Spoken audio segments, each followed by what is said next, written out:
Welcome back to Cal Park Bros. Jason and I are fresh off the segment one, really covering our favorite shows and favorite segments of our first year of recording the podcast. Um, it is really fun to really recap some of the stuff that we've covered. I like covering the high notes. um, Segment two is frankly more the same, but it's really from a perspective of things that we wish we would have known, at the beginning, and lessons learned. Like, what are the lessons learned? Number one, producing a podcast, and also things we learned about ourselves. And Jason, I think you touched on this a little bit as you talked about the progression. Really from, let's say, the first episode to the second episode, but also let's say the first 10 episodes to where we are right now in the 50s. And you talked about how there's a level of comfort now that we've had it all, a full year of episodes under our belt. So from your perspective, what are some lessons learned um, now that you are a real deal podcaster on this here podcast? There you go. This your podcast. Um, one thing I'd say is references matter. I don't know what point it was where you kind of pointed this out, but basically, when we first started the podcast, we probably maybe the first few episodes we probably weren't using like sources, as they say, a whole lot, or at least not referring to them in the episodes. But at some point, we'll say by episode 10, I'm sure it was before that, we started doing that. But I think we almost got to the point of relying on it too much when it comes to our segments, or rather, I don't want to say the entire segment, but we're like quoting too much from those references in the episodes. And I think at some point along the way, I know you pointed out to me, is that maybe we should start quoting, at least not in the segments, quoting as much from the references as opposed to keeping it in mind and using it as point of what you're saying. So instead of like half this, or 25% of the segment being just quoting or reading, or rather, I shouldn't say quoting, but rather reading off from the references, it should be more about us conversing with each other while making our points. Now, obviously, briefly going back to references when need be, but as opposed to reading them off, I think that's important as well. Because at some point, I don't think it's as engaging with the people if I'm just basically reading to them essentially, as opposed to talking to, them, to my co-host or my fellow host, excuse me. So that I'd say that's definitely one thing. Oh yeah, I would I mean, agree. I would agree. Sorry to interject, but I think I also recognize that and I probably recognize that within the last 10 episodes where, as you play back an episode and you realize, okay, we have a foundation, we have a story, but we need to make that story, and specifically that segment and our perspectives, our own. And we were absolutely leaning a little too heavily on the reference. And I think what the trick was for us is that we wanted to make sure that we were speaking from a place of information. Um, we wanted to show, number one, ourselves, as we bandy about and we discuss in production meetings, hey, here's a topic. I think it's interesting. Here's why. But I also think that sometimes we were trying to feel out like okay, what does a, a segment look like when it's backed up by a source? And the source can't be the star of the show. We have to be the star of the show. But that's still, you still have to do your research. Hashtag. So definitely a lesson learned for us both, actually. And I think that's really, it just came for a level of comfort, you know, where we would say, okay, here is the background information. And then as opposed to reading basically a paragraph or two, we could say, here is the source material. And here's why we actually cared enough to even talk about it as the two of us. exactly. The other thing I'd say that I kind of learned is maximizing your outlets without overdoing it. So again, anybody listening to the show at least should know where they can find the Calpar Bros. Either listen to us, audio podcasts, or watch the videos of us.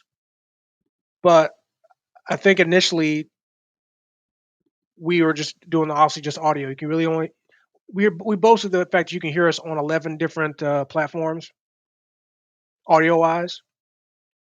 But yet we were neglecting the video. This we live in a video age, right? So and that's when we realized that hey, maybe we should start branching out, and putting our videos on YouTube, Facebook, Instagram, eventually. Stuff on TikTok, stuff like that. So I think there's that as well. Um, but also, I think one good thing we learned. Well, I shouldn't say we learned it because I feel like we kind of did this maybe naturally. But I think when we got the feedback about it, is when like, oh, we probably should keep this in mind. Now, I never heard this term before when it comes to radio or podcasting, but cadence. Cadence matters. Um, and I can imagine you guys would feel the same way listening. Is that a show's probably not gonna be interesting if you can't hear either one of us talking because we're talking over each other. And I've actually heard those podcasts, ones I listen to or watch on YouTube, when people are talking over each other, and especially when they're loud talking and yelling. Right. eh, if they do it occasionally, I can see it being funny. But if it's like all the time, it's kind of like, okay, well, I can't really hear what you're saying. I want to hear what this guy has to say, but he's talking over him. Now, third guy's jumping in. And I think cadence matters. Now, I compare that to the shows that I like the most. There's none of that at all. There's loud talking and yelling by one person, and then the second person might jump in, loud talking back. But guy one or girl one isn't, and I realize that's important. But it's funny, but I didn't think about that until somebody else said it to us that we have a good cadence. Now, obviously, there's been times where we forgot all about that, of course, and I'm looking at you, but yeah, you, but but yeah, so that's another important thing as well. Yeah, I think that is why I was staunchly opposed to the CNN crossfire effect, which basically you have two fucking idiots shouting at the top of their lungs at each other. You know, I mean, we can be two idiots, but just not shouting back at each other. So yeah, because for me that's not fun. Like, I like being sarcastic, you like being sarcastic, but I don't like it when basically you have two people trying to shout over one another. And yeah, I think uh, you want to talk about other things that we learned, the importance of structure, um, even things in terms of how segments should be structured, how a a opening should be structured, the importance of time management, the importance of coordination when one person is doing primarily all of the editing, um, and being cognizant and respectful of other people's time, and being receptive to other people's ideas, even if they aren't yours. Like, this is a partnership, and there are a lot of times when Jason will say, "Hey, maybe we should do this," and I'll say, "Well, I don't know if we need to do that necessarily, but because you want to do it, I'm willing to do it." And that's what a partnership's about. So, um, I to your, think to you're your good. point, to that point though, I do have a point to make about that because I was actually kind of on my next thing.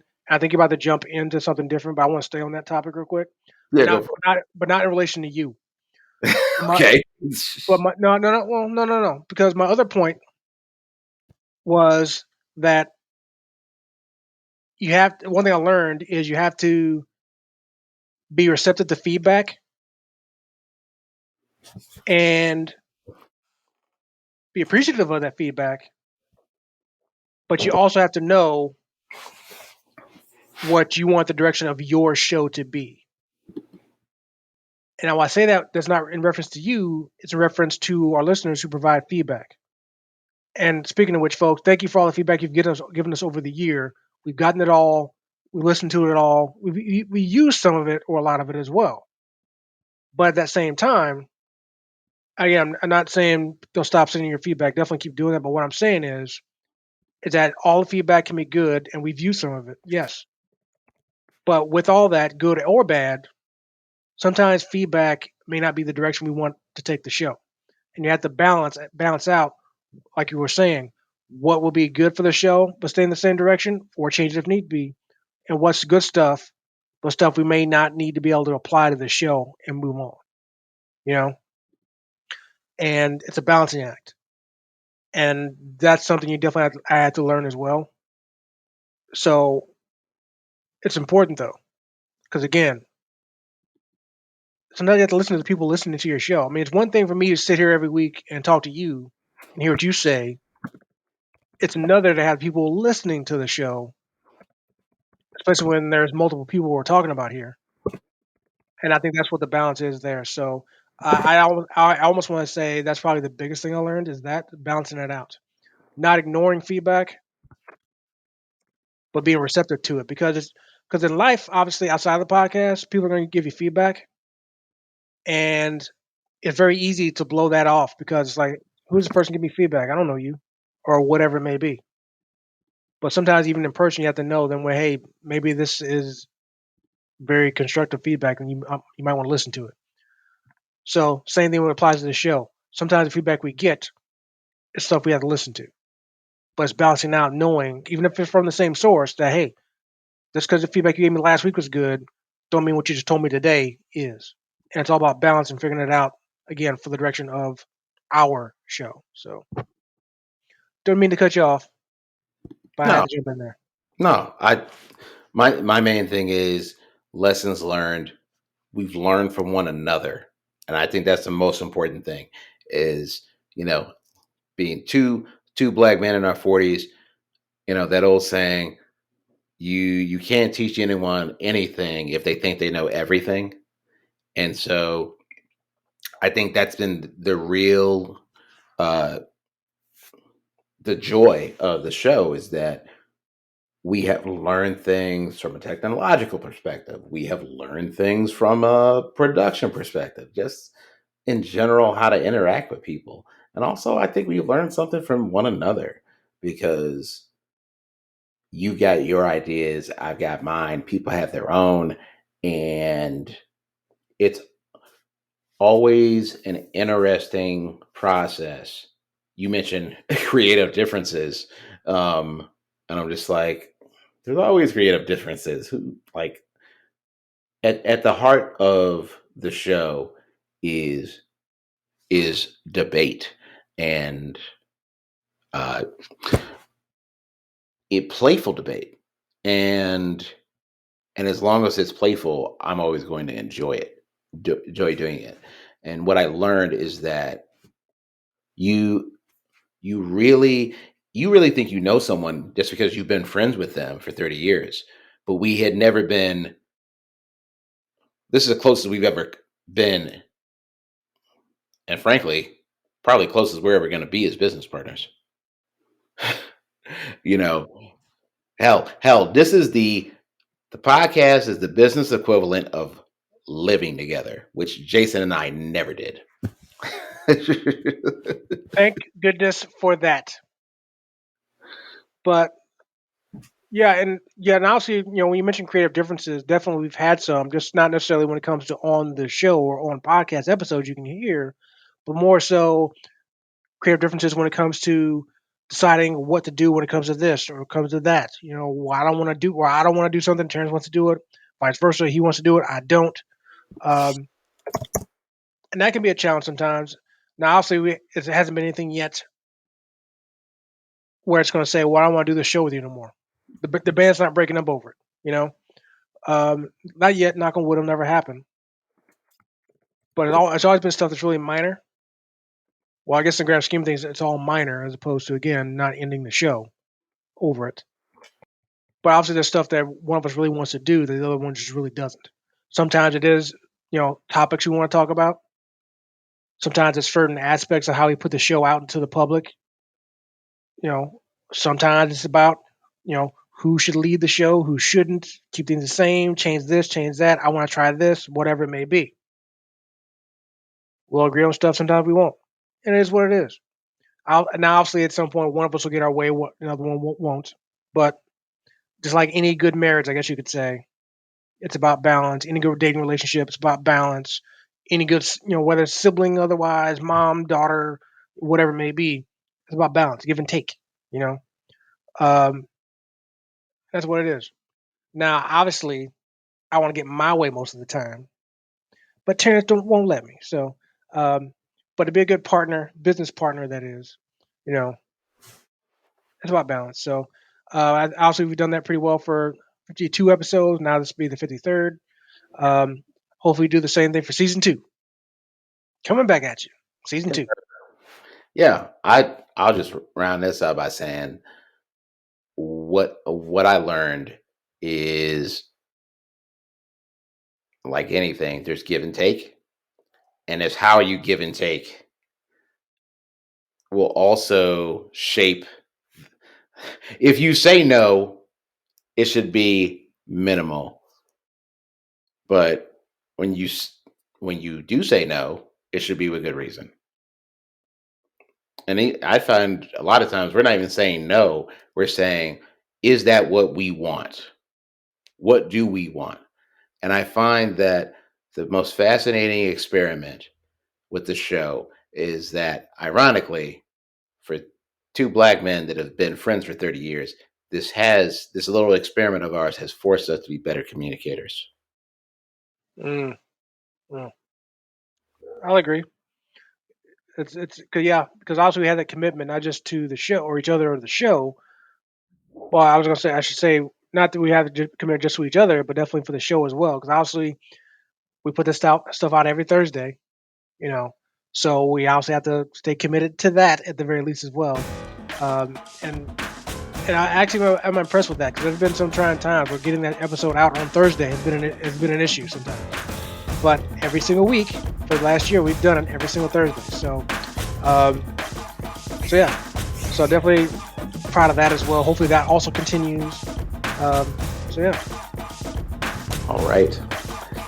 That concludes our lessons learned segment. Coming up next, we're going to do a little Cow Park Bros Q&A on Cow Park Bros.